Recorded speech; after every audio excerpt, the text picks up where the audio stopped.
I'd like to welcome everybody to the winter 2022 ABU Town Hall.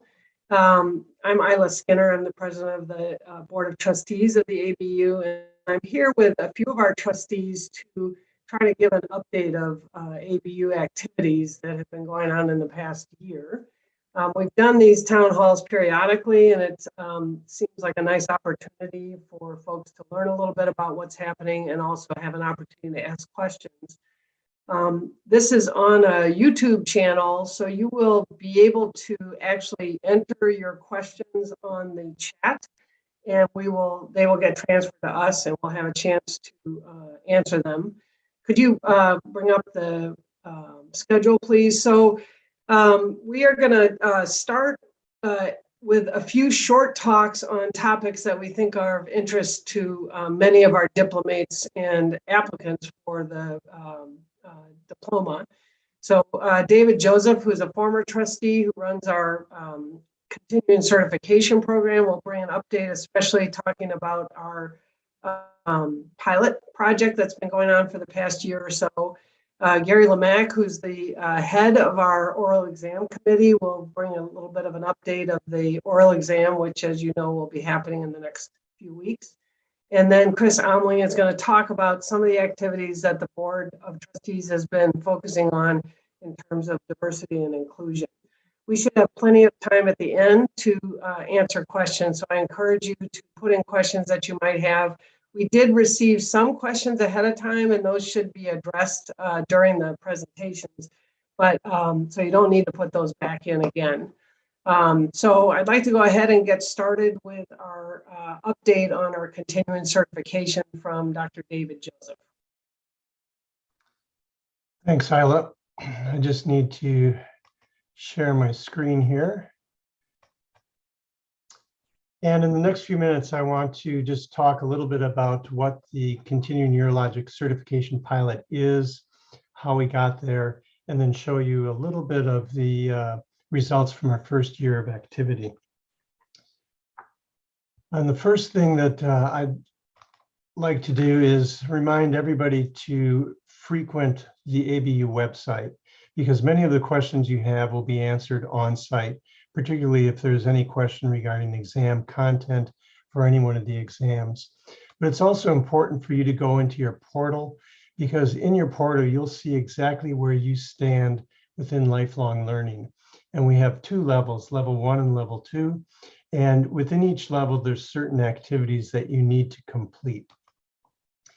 And this is just a diagram of our current portfolio showing years 1 through 5, which is level 1, and 6 through 10, level 2.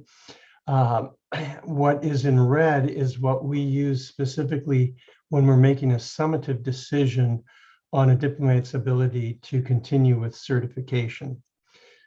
Where the continued urologic certification pilot implies, it's related to the 10-year point-in-time exam that we currently give in a secure environment. And this graph just shows how we use our information from the 10-year exam. When we make a summative decision on a diplomat, we're different than many of the other boards in that we don't use just simply the exam to make a decision whether you can move on with certification. We use several other activities. Your practice log, peer review, complication mortality narratives all play an important role. And these activities will continue through even with the new certification pilot. So this just shows that the certification pilot is replacing just the 10-year exam. And again, the other activities are going to be needed. So the certification pilot is based on 3 components that repeat over a 5-year cycle. In the first and third year, we have what's called knowledge reinforcement. And this is just basically a memory challenge, bringing forward basic urologic knowledge that you should have for just walking around basic urologic care. In years 2 and 4, you'll have the opportunity to be exposed to new concepts and new guidelines in urology that'll be helpful to your practice. And then in year 5 is what we'll use to identify gaps in your knowledge. And the reason it's grayed out here is it appears, the way we've set things up and the way it appears after the first year is the majority of diplomats going through the first 4 years could potentially opt out of the knowledge assessment year. We're going to continue with the modular format. There's a core module that everyone is exposed to, and then you're going to select one of 4 modules that you feel best fits your practice. And we appreciate that none of these modules really will fit anyone's practice perfectly, but you try to pick what's closest to what you do. So to go into more detail on each one of the components, for the memory challenge, it's 40 questions given years 1 and 3. You take this on your own computer. Of the 40 questions, 20 are core and 20 occur in your selected module. We have a 4-month window, and this year it opens April 15th, closes August 15th. Once you start the memory challenge, you have 6 weeks to complete it. It's completely self-paced. You have unlimited time to spend on each question, and it's completely open resources. So you have everything at your fingertips that you can use to help answer the question. The only exception is you can't talk to another urologist. And what we found is that everyone in the first year easily completed their 40 questions within the 6 weeks. We've established a criterion-based threshold of 60%, meaning that if you score greater than 60%, you will fit into a format of not having significant knowledge gaps, and that's going to be one of the benefits of getting out of year 5. In years 2 through 4, you'll have options of journal articles and guidelines, and this was established with the partnership with the AUA through the AUA University. And in years 2 and 4, you'll need to review 8 articles. 4 will come from core, and 4 will come from the modules. Now, you will have the option of selecting all 4 from your module, but you can go to any module you want. So you're not limited in this area of knowledge exposure. The AUA is going to offer CME credit for this for a nominal fee, and it's really a fairly good value since you have to do this activity anyways. But because of that, you have to score 80% on their short exam after each article, and there's going to be 5 questions. So year 5 is the knowledge assessment, and this is going to be very similar to what we're currently doing in the 10-year exam, where there's 90 items, 45 coming from core, 45 from the modules. This is time restricted in that you have to do it in a 24-hour period. But based on past experience, we don't expect anyone to have difficulty doing that. Again, this is open resource. You can't discuss it with others. You do it in your home environment. And the whole goal of this is for us to be able to identify knowledge gaps. It's not a pass-fail exam. So if you're falling close to the criterion established threshold, you'll be assigned CME activities anywhere from 1 to 3 activities. But again, what's important to know is if you have an average on your knowledge reinforcement years of above 60% and your knowledge exposure above 80%, you can have the option of opting out of the 5th year exam. So just to review some of the data that we have from our first year, this graph shows the distribution of what we had in 2020 in a lifelong learning exam. This was 623 diplomats, and you can see in the blue, it's the majority selected office-based management. This was followed by stones and robotics. Yellow is oncology, and andrology is in red. That compares to the group last year, and you can see it's almost identical as far as the distribution. And this becomes important more for us as we're beginning to assess the data to make sure that we have appropriate cohorts moving forward. This shows those candidates or diplomats that scored at the level of the threshold are needed to take CME activity. So red in each category is the number of diplomates that were assigned CME activity. And so for 2020, about 27% of those diplomats that took the LLL did have some kind of CME requirement. That compares to what we saw the first year in the CUC. And it's similar, but we actually had a little higher percentage rate of those falling below the 60 percentile. And there's several reasons that this could have occurred.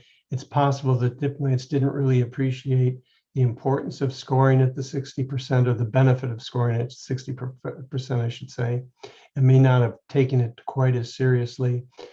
Some candidates did run through the exam very quickly, and they may not have given it as much thought. But this will be averaged out over their fourth year or their third year.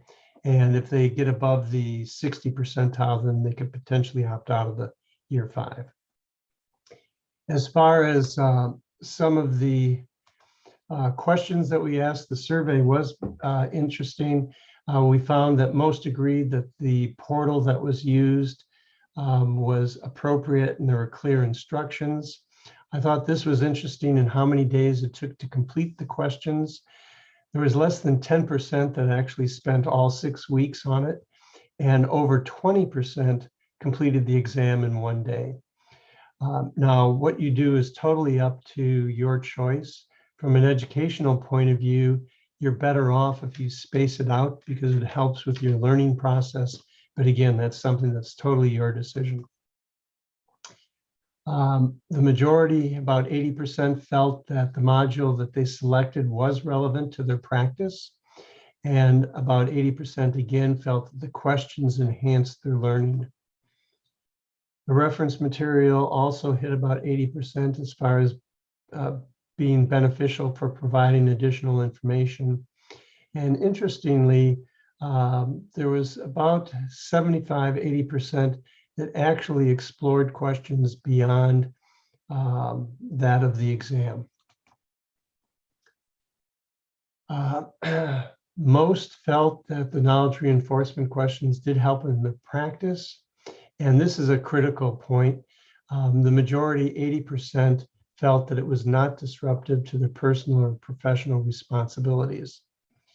And ultimately, this is what we're looking for. Almost overwhelmingly, the majority preferred doing the 40 question in their home environment as opposed to a 4-hour exam in a secure environment. Oops, if I can go back. So for the CUC pilot in 2022, again, this is available to diplomats in years 7 and 8 in good standing. It's completely voluntary. If you do participate, you're exempt then from the 10-year exam. You also receive some CME credits that can be applied towards your total 90 CME requirements. We're limiting this again to about 500 per year. And while we're doing this, we are continuing the traditional program, 10-year program. But to review, the CUC is not a high stakes. We're not transitioning to that. It's a continuous learning program where we want to identify gaps in your knowledge and then identify areas where you can potentially improve those gaps. In order to continue with certification, you need to complete any assigned CME requirements, and you need to complete all other portfolio activities. That includes appropriate peer review, justification for your complications, mortalities, and appropriate practice logs. Finally, for more information, again, I would send you to the website. There's a lot of information on continuing urologic certification as there is on the other programs. Thank you. And I'll turn this back over. David, can you just make one comment about why we're doing it as a pilot and when we think this could end up being for everybody? Yes, I think that's critical. I mean, there's many reasons why we've established the pilot. Two probably most important reasons is that we are members of the American Board of Medical Specialists, and the ABMS has mandated essentially that all boards move from a 10-year summative decision cycle to a 5-year cycle. And so we need to be in line with that. But equally important, we've listened to our diplomats over the years at various town halls and section and AUA meetings about the burden and difficulty it is to take the 10-year exam in a secure environment. And what we want to do is eliminate that burden, hopefully making it easier for everybody in their practice. As far as the last question is when we see this moving forward, it's going to take another few years for us to continue with the pilot. We will likely present it to the ABMS at the end of 2023. If anything, at the earliest, it might go forward 2024, 2025.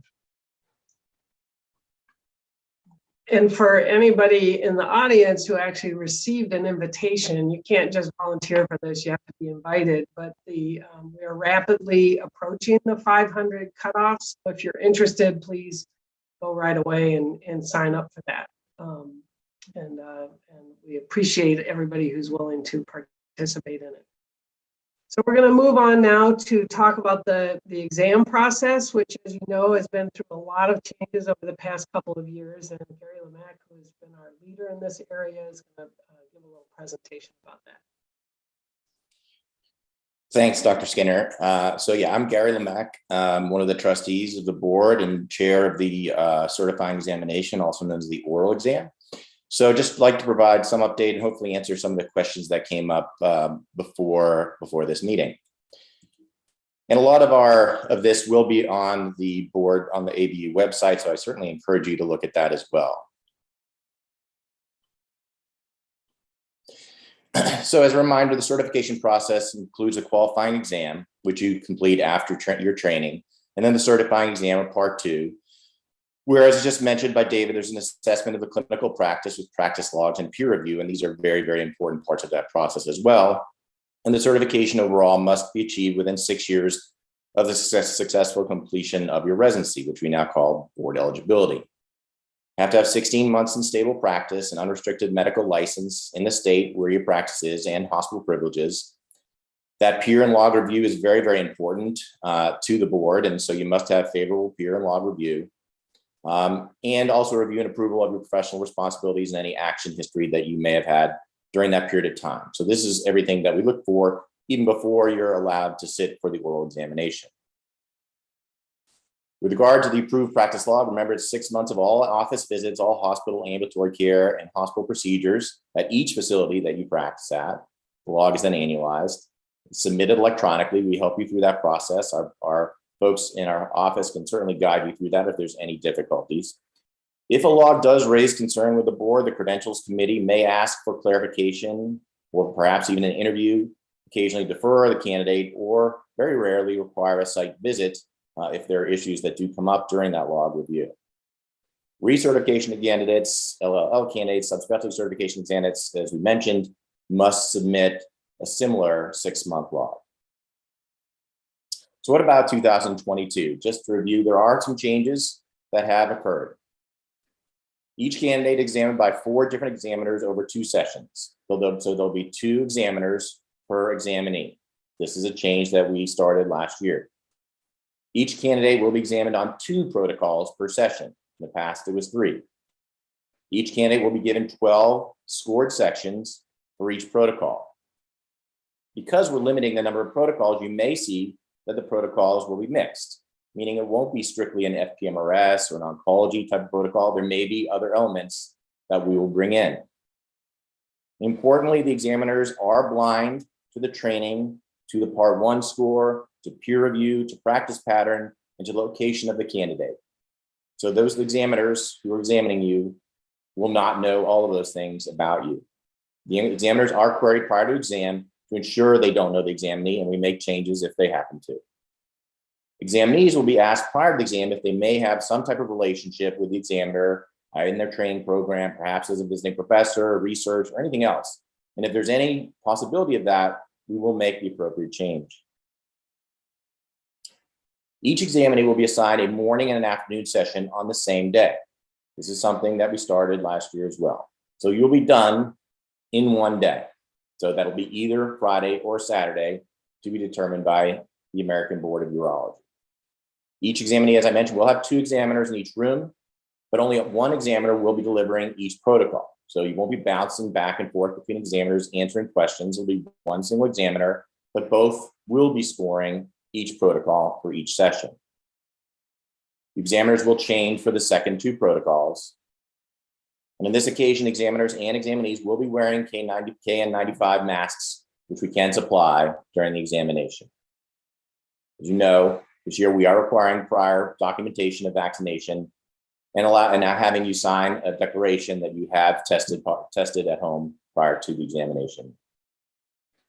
The exams are recorded. This is done if there are any significant discrepancies in scoring between examiners or other relevant facts. These recordings are ultimately destroyed once the results are released, and in general, the results are typically released about 4 weeks from the date of the examination. So what about this year? We're moving. We're moving to this location. This is the AIM Center in Raleigh, North Carolina. It is a true testing center. It's also home to the American Board of Anesthesiology. The candidates now can stay in a different location than the examiners. So they stay in the Hilton, which is about 5 minutes away by bus. We will take care of that for all the examinees. They're bused to and from the AIM Center to take them to the exams and back to the hotel. These facilities also are capable of carrying out other types of exams, including objective structured clinical examinations, should the board decide to do that in the future. So certainly allows for additional types of exams in the future if that's what the board decides to pursue. So why do we move out of Dallas? It's been home for us for many years. It's worked very well for us for many years, and it's centrally located. We understand that. But there were a number of factors. First, the hotel was raising prices substantially. This clearly ultimately would have had an effect on the candidates. As many of you know who've ever taken an exam there are no nearby restaurants in the Grand Hyatt in Dallas. So it's a little bit difficult to get out, to get to, and to try to get to restaurants or other activities outside. Ultimately, the ABU was not comfortable testing in a hotel at this point any longer. We certainly, I think, over time, made changes to the exam process in an effort to settle any problems that we thought might occur in a hotel setting or might be viewed that way. And I think we accomplished that, but ultimately, it just seemed like the right thing to do to take it out of a hotel setting, as most boards have already done quite some time ago. Ultimately, intermingling of candidates and examiners really wasn't ideal, and that happened on a fairly regular basis. And it did allow us to examine other formats, such as OSCEs, which we could clearly not do in the hotel format. Another question that has come up is why not have a virtual exam again in 2022? We understand for many candidates, it was a significant cost savings to not have to travel. And we understand that it does cost to travel, and there are other things that come along with that travel that may be difficult for examinees. So we certainly appreciate that. Overall, the ABU and all the trustees weighed the pros and the cons, and we felt that ultimately an in-person exam was actually fairer and a more reliable exam for our examinees. In fact, multiple boards noted there were lower scores on the virtual exam that was seen on in-person exam. And this was seen in several different boards. Luckily, through a lot of work through our ABU staff, we avoided glitches last year, but notably several ABMS boards did not. And there were some issues that came up, and we don't want to have to be concerned about that. Ultimately, the majority of candidates, when surveyed, preferred actually an in-person examination. And all of those candidates who did not pass the exam this past year felt a virtual exam did put them at a significant disadvantage. So while we certainly understand that there are reasons to have a virtual examination, and this can always be re-examined, at this time, the board felt fairly strongly that it was better to have an in-person exam and certainly allowed us the opportunity to have different exam formats going forward. So that summarizes kind of where we're at with the certifying exam. Again, it's always a work in progress. We're always looking to improve it, improve our processes, keep up to date with things that changed, and we probably will change with time. But that gives you an update of where we are in 2022. Thank you.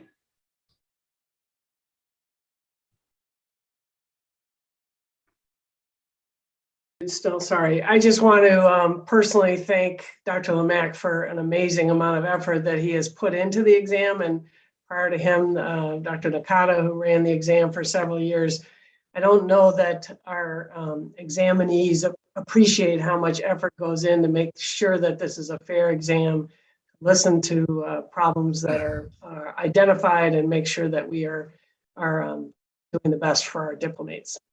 So we have one more presentation, and that's Dr. Amling is actually going to talk about the ABU Committee for Diversity and Inclusion, which is a new committee that was developed last year. Great, thanks. And thanks everybody for being here. Yes, I wanted to focus on some of the things that have been going on in the board over the last few years, actually, to address diversity and inclusion, including the establishment of this new committee. There are actually 4 members of our committee. Dr. Cheryl Lee is our chair. From Ohio State, Dr. Martha Terry Bach is also part of this committee. I want to first start with just our statement on you recognizes and advocates for the ABMS statement on diversity. And ABMS, as you probably know, is the parent organization to the 24 member boards, including the American Board of Urology, and they've come up with a diversity statement, which we add. Now, the ABU has been obviously interested and focused on diversity and inclusion for many years, but it was decided to establish a specific committee devoted to diversity and inclusion.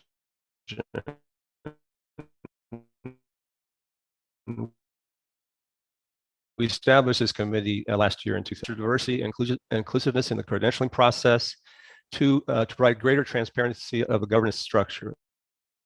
That is, to understand who are the members of the ABU committees, what their racial, ethnic background might be, what their gender might be, so greater transparency of that. Also, we believe strongly that it was important for our examiners and our question writers and also our trustees to have implicit bias training, which I'll talk to you about ongoing here.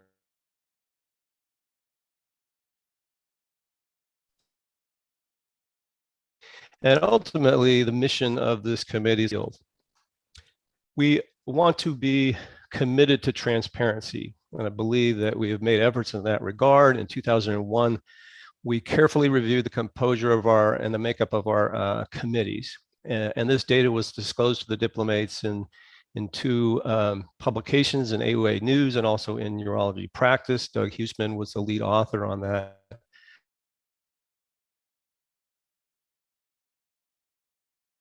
On that study.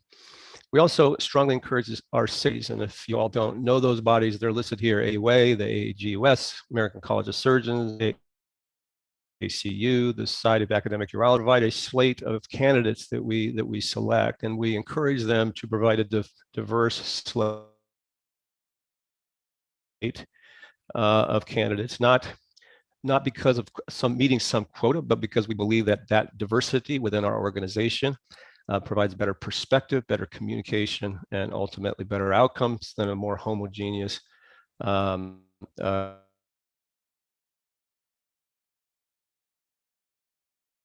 committee makeup. In June of 2021, and just to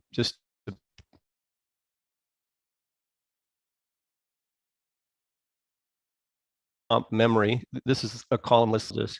Within the ABU, there's the ABU trustees. There are the written exam committee of 21 folks, our oral examiners, 87, and this is the overall committee structure. So we look carefully at what the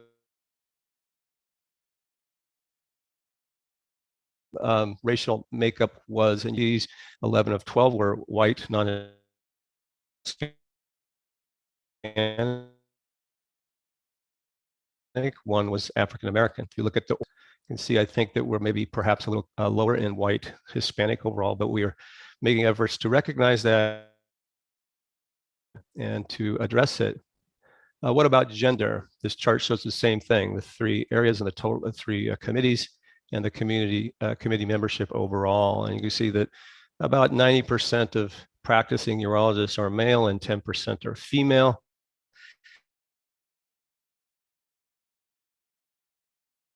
And this is how it played out. So less than the percentage of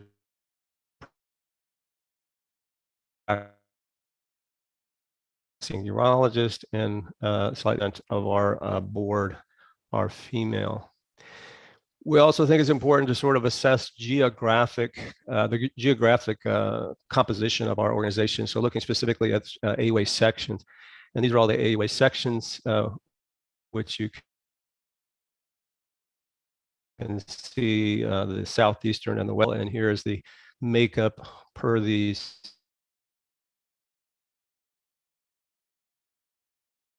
particular that honestly stood out here. But again, we're continuing and having ongoing assessment of this. The ABU, and particularly our committee, we're committed to a fair examination process and whatever we can do to make this examination fair. We're developing a process to ensure that there is inclusive language in the materials from the examination whenever possible. That includes both the written examination questions, but also the structure of the oral examinations as well. We are making further efforts beyond what we already have in identifying race and ethnicity from our examinees. And this is to facilitate a better understanding so that we can actually research and look at these factors in outcomes related to the certification process. We also think it's very important bias mitigation, implicit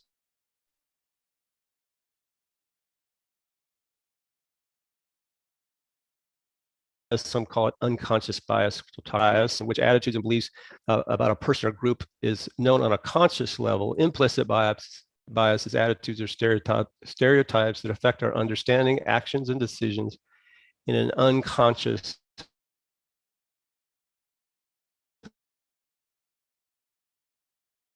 way. Examiner's perception of a candidate. And so therefore we thought that it would be really important, particularly for our oral examiners, to be trained in implicit bias, recognizing it and ways in which it can be mitigated.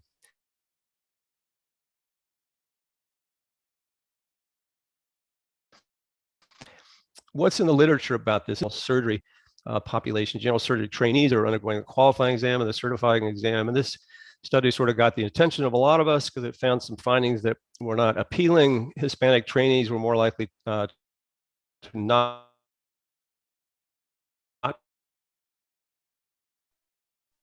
attempt either the qualifying, fail both of the exams, and those who were more likely to pass the certifying exam on the first try were white examinees, non-Hispanic. If this was sort of a wake-up call, so there were some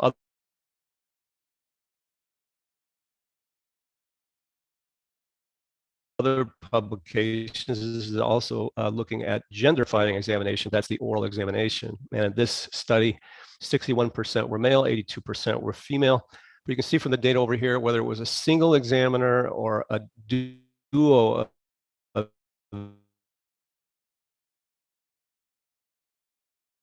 examiners, there was no difference in gender or various combinations of examiner and gender pairs.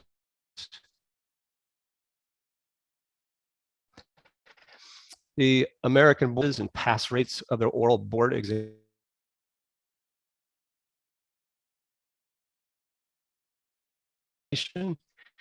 and actually found that female, and these were statistically significant differences.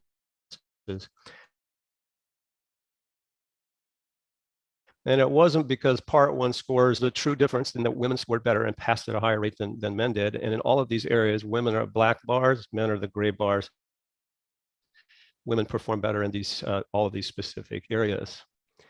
So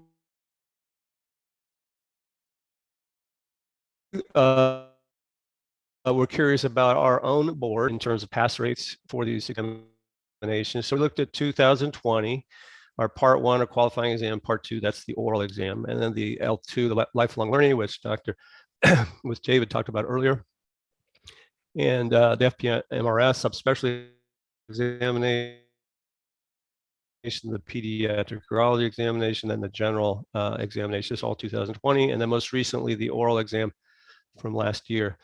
And you can see that the male versus female no real significant difference here in terms of the oral examination. And if anything, for the examination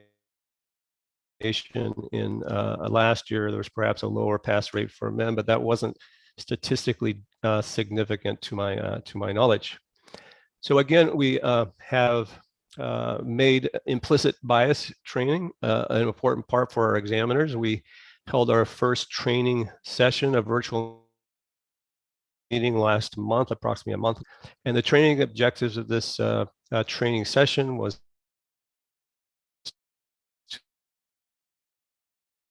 to understand implicit bias by doing this Harvard implicit association test. We talked about case-based scenarios in which we might interact with the examinees and how our biases might impact how we perceive that interaction. And then we talked at the end about how we might mitigate some of the biases that we have. This is the Harvard test, the implicit association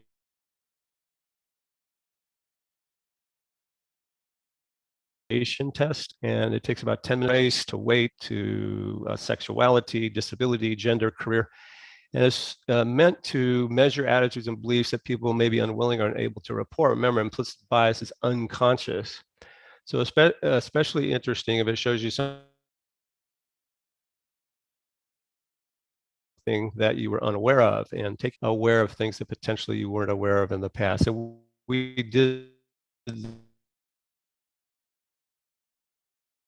this one of these modules during scenarios. This was a sample of some language discussions about potential language biases, and we presented 3 different scenarios in which language lack of understanding or some bias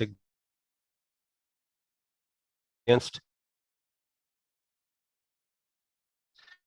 a particular language might recognize those things. And we talked through some of the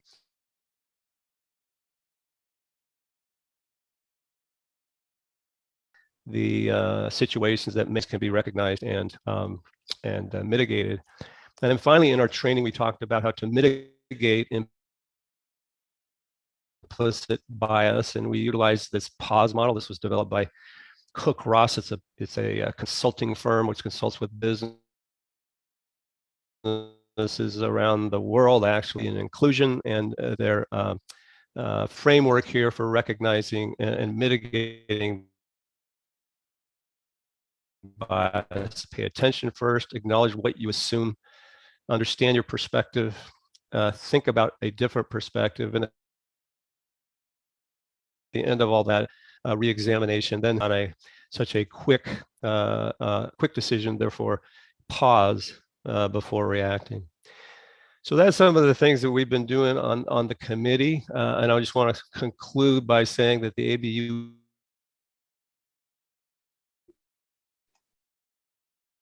is committed to diversity, inclusion, and transparency, and will continue to look at the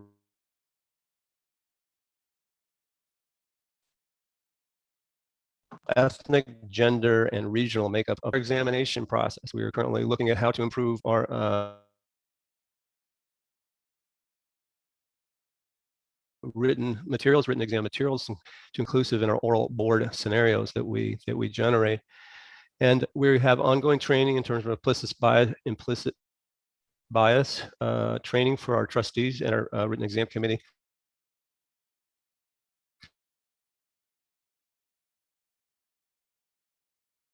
Again, our trustees and oral board examiners have been the next month.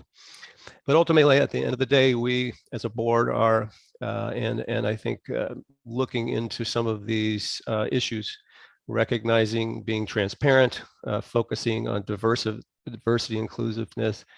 Our goal ultimately is to certify urologists that are able to achieve real health equity in the field of urology. Thank you for your attention.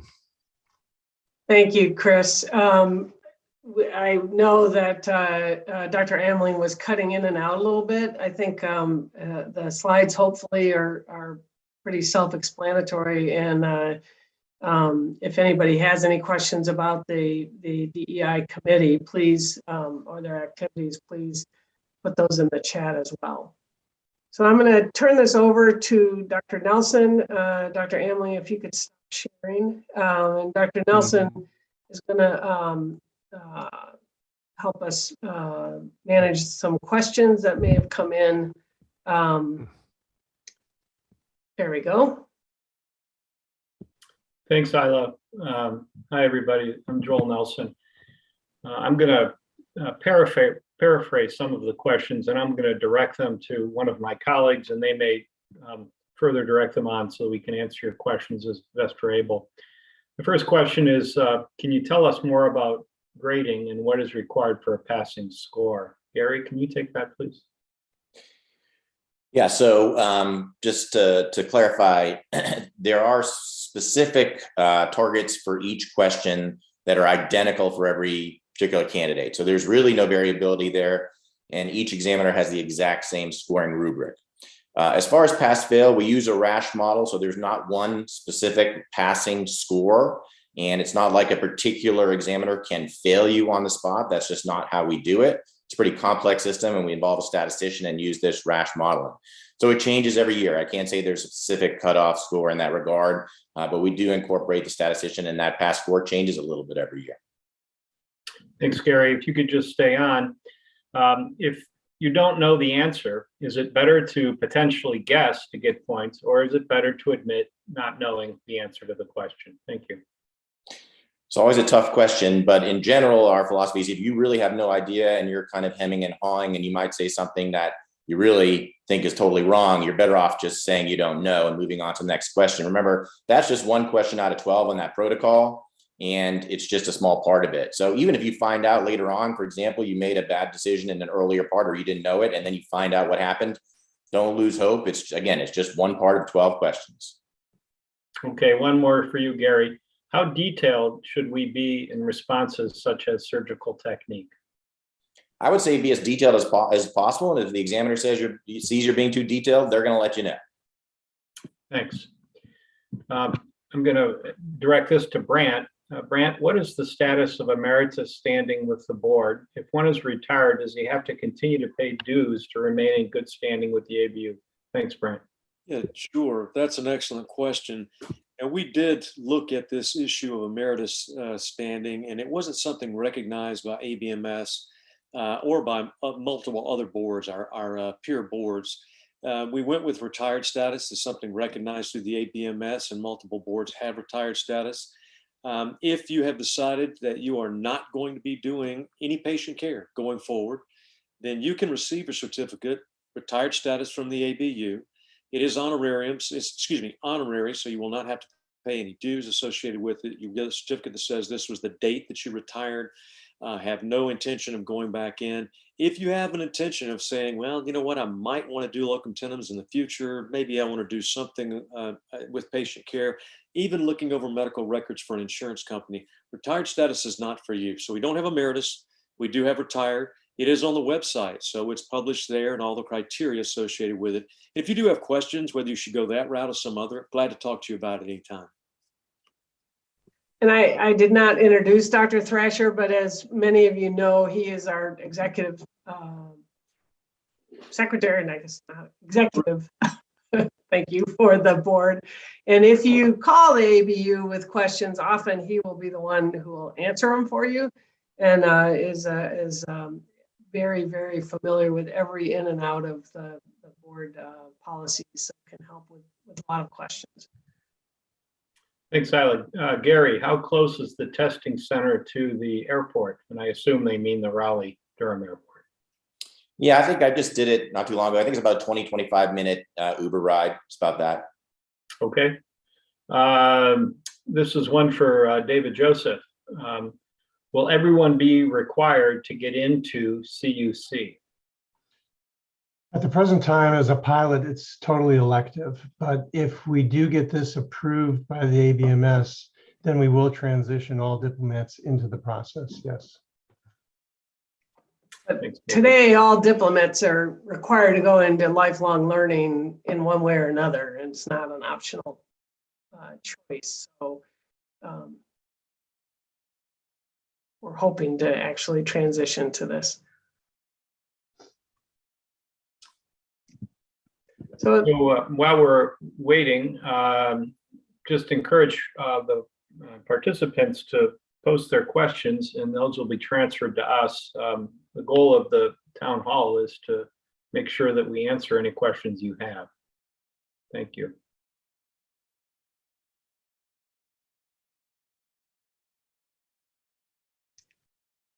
Great.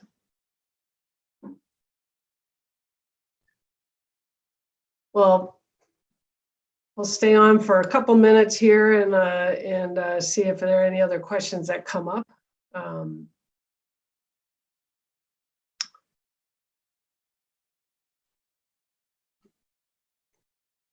I should mention that the ABU is planning to continue to do these town halls. I'm guessing perhaps twice a year.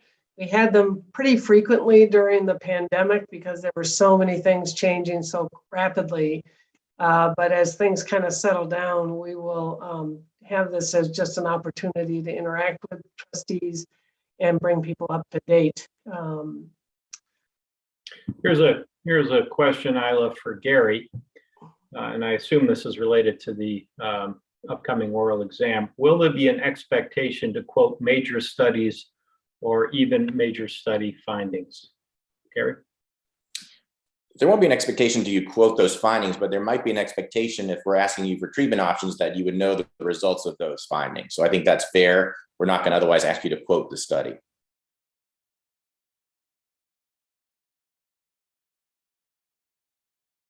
Here's a question about the format of the oral exam. Is this on plain paper or laminated, and can it be written on? I'll just answer that myself. We do everything we possibly can to make sure you can answer these questions as easily and prepare for them. So obviously we wouldn't laminate paper and make it difficult for you to write things on. And you're given a summary of the case at the beginning, and that's something that only you will see, so you're free to write on it, take notes on it. Gary, do you want to add anything to that? Nope, 100%. We're going to give you, our main goal is to make you bring out the best in you, and that's part of it. I'll just mention that that's an example of something that I think was not as good on the virtual exam, that we were not able to send out the case for obvious reasons. And so the examinees had to look at it on the computer. And I think that was a bit of a struggle for some people to sort of remember all the pieces. You'll have we also don't make you go through the entire initial history and physical. That's mostly provided to you, which is different than in some boards and I think in the old days. Grant, here's a question perhaps you could answer. Can you address what an applicant can expect if they test positive for COVID the week of the examination? Thanks, Brent. Yeah, I think that's a really good question. I mean, we're planning right now to provide every bit of flexibility we can. I mean, obviously, if you are still in a quarantine status, you're positive at that time, you're not going to be able to come in and take the examination, not for your sake or for anyone else that you're going to be exposed to. We're not going to count that against you either. I realize it's going to be additional pressure for you. You'll have to prepare for the exam again. It would be an unfortunate thing. But unfortunately, we won't be able to allow you to come down and expose everyone else. We will be required to say it's not counted against you for your 6-year time limitation from the time that you graduate, that you're certified. So it wouldn't be counted against you. You would be able to take it again without having to give up a year. I want to say a couple of things, though. I talk to every single person that fails the exam every year. And we usually spend about an hour and a half. There are a couple of things that I want to dispel right off the bat. One of the first is time is not on your side. When people tell me that they're being told at a review course or by a colleague that if they just try to answer very quickly and then stop, or they can stall, time's on your side. Listen, the oral examiners don't know what you know until you tell them. So it's very important that we try to move this along. It's, yes, fast-paced, it's under pressured environment, but that's your surgeon. That's exactly what you'll be doing the rest of your life. So I do think it's important you understand you need to move along with the examination. I also think that it's important that you understand that I agree with Dr. Lemack If you're just going to guess out of the wild blue, that's one thing. But there are many of these questions have multiple bullet points for you to get full credit.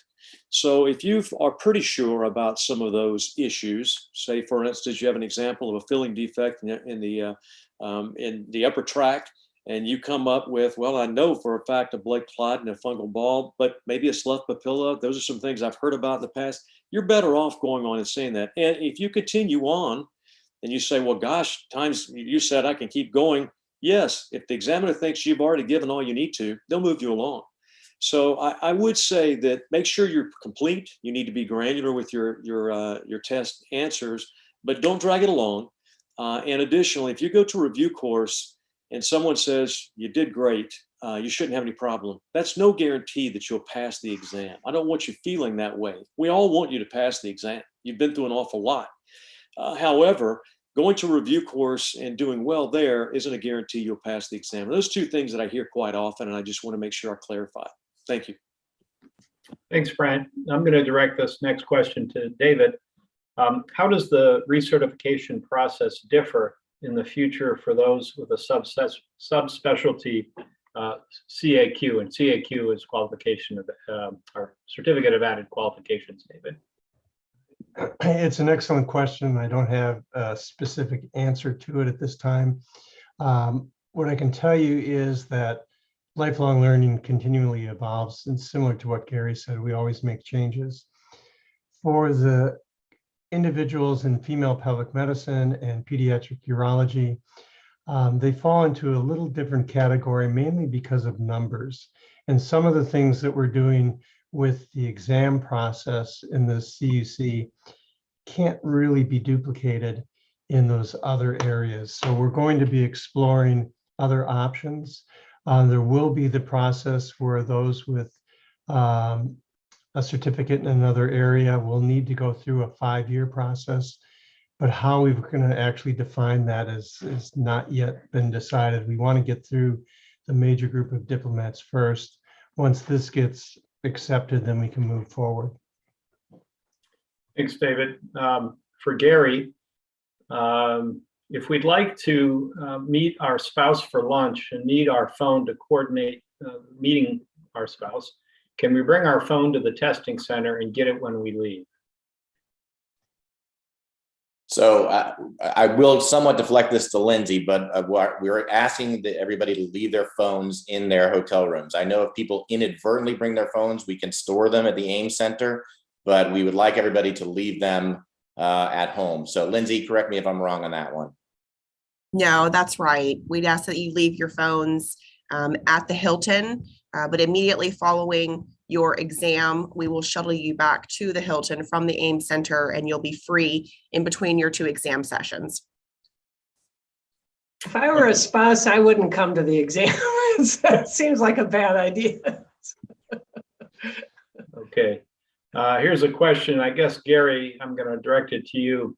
For case logs for the FBMRS recertification, will the required number of index cases change since it was more difficult to schedule elective cases during the pandemic? So yeah, this brings up sort of the number of cases that are required, not only for initial certification, but recertification, and very good questions. And it's not just FBMRS, it's really kind of across the board. So we definitely have noticed some alterations there, I would say. No formal decision has been made on that. I know with the FBMRS recertification, we actually did just readjust our requirements and actually lowered our requirements for the reconstruction cases. So we did already sort of make some adjustments there. Whether there'll be some more adjustments this year because of COVID, I can't sort of answer that yet. We haven't met formally as a group. I'd say that we do, of course, take that into account. We realize the effect of all this on everybody's practice. The last thing we want to do is not recertify you, but I don't think a formal decision on this has been made. But we certainly acknowledge that. Thanks, Gary. For David, if you are in CUC now, are the 8 articles due by April 1st, 2022, or by when? Great question. You're going to have 8 months to do it. So it's process out. You could do 1 article a month if you want. You could do them all at one time. Thank you. I guess I'll direct this one to Dr. Thrasher. What is the eligibility period for oral boards with regard to fellowship training? does one still have to wait 16 months after fellowship? Grant? Yeah, I would say if I look at the numbers, the majority do. Well, there is some credit depending on the length of the fellowship, and you can tell me, Lindsay can probably correct me on this, on how much credit is actually given. We do give a little bit, can give some credit for fellowship time. But again, most of the folks generally do their 16 months following fellowship. But Lindsay, what sort of credit do we give there? We give 4 months credit towards the 16-month practice requirement. So 12 months in a single location. Right. So yeah, there is some, but not you're not given complete credit for that time, obviously. And I will tell you that most of the folks just go through and just take it in a different class. In other words, when I finished my fellowship, I just took it with the folks that would have been a year behind me. And some folks are off cycle. So it's a complicated question, but if you have any questions about it, you're welcome to call the board and they'll be very helpful. It does add a year to, if you do a 1-year fellowship, it adds a year to your eligibility to get through your board certification. So you're not punished for it. Right. But since the exam's once a year, it doesn't, 4 months of credit usually doesn't make a big difference. Yeah. And you got up to 3-year fellowships out there. So yeah, it becomes a bit complicated. Well, we got a comment, not a question, which I very much appreciate, and that is thanking us for setting up the town hall and loaning us an hour of time on a Sunday afternoon. It's been very informative. I have to tell you, as a trustee, it's an honor to serve. But we also take our responsibility pretty seriously, and we work hard for the 6 years that we're trustees. Isla and I are going to be rotating off in a few weeks, and it's been a real honor. But I have to tell you that everybody who works for the board takes this as really one of their primary responsibilities. And although we appreciate the fact that you appreciate what we do, we think it's how we can contribute to urology as a field in a unique way. So thanks for your thanking us, and we take what we do here quite seriously. I see we're down to the last couple of minutes. Isla, I'm going to turn this back over to you. Yeah, I again would like to thank all of the trustees who presented here, and thank you to all the participants who joined us. We don't get enough opportunity to talk to our diplomates, and all of us are in different sections. We try to be available at the section meetings and at the AUA and anywhere else that you might find us. But again, please feel free to reach out if there are questions that we can help you with. Thanks, everybody. And thanks to the office staff for all the work putting this together.